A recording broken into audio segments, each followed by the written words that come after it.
Bonjour professeur Mathurin-Fumery, vous avez fait un topo sur la thrombose veineuse chez les patients qui sont atteints de Miki. Alors déjà, qu'est-ce que c'est la thrombose veineuse? Alors une thrombose veineuse, c'est un caillot de sang qui va boucher une veine. On a des caillots de sang qui peuvent boucher les artères, mais là on parle de thrombose veineuse. Et donc c'est quelque chose qui peut faire mal. C'est quelque chose qui peut avoir des conséquences après sur des douleurs qui peuvent persister après. Mais surtout, ça fait redouter une complication qui est plus grave, qui est l'embolie pulmonaire, où on va aller boucher là une veine qui permet d'oxygéner le sang au niveau des poumons.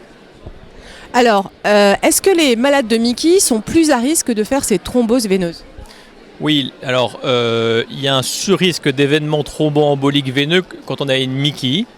Mais c'est surtout une Miki active. Donc il y a deux facteurs qui sont très importants dans cette évaluation du risque quand on a une Miki.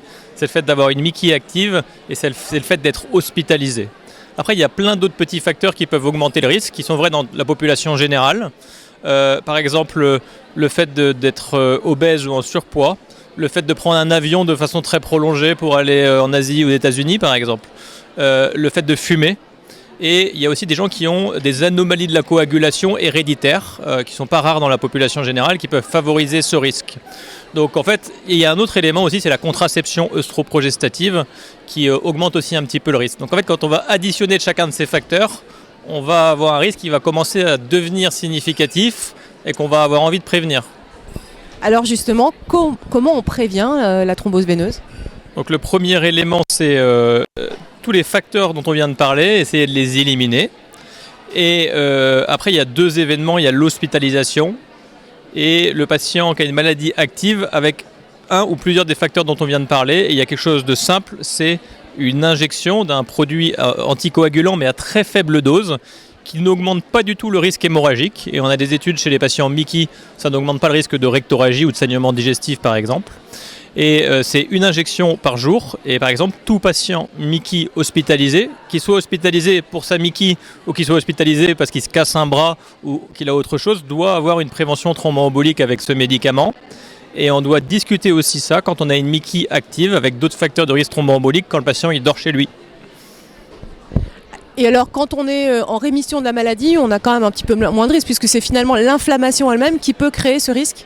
Ouais, nous, en tant que gastro-entérologue, la meilleure chose qu'on a à faire pour réduire le risque thromboembolique, c'est d'avoir une rémission profonde de la maladie, puis avoir d'inflammation, une colo très proche de la normale. Donc nous, on va prévenir les choses comme ça.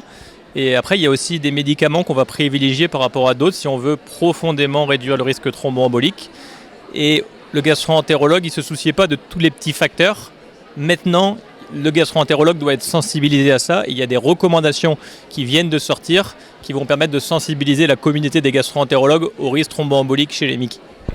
Comme notamment faire de l'activité physique, éviter de fumer ou arrêter de fumer, peut-être prendre aussi une contraception uniquement progestative. Exactement, tous ces éléments sont très très importants et vont permettre de chuter le risque.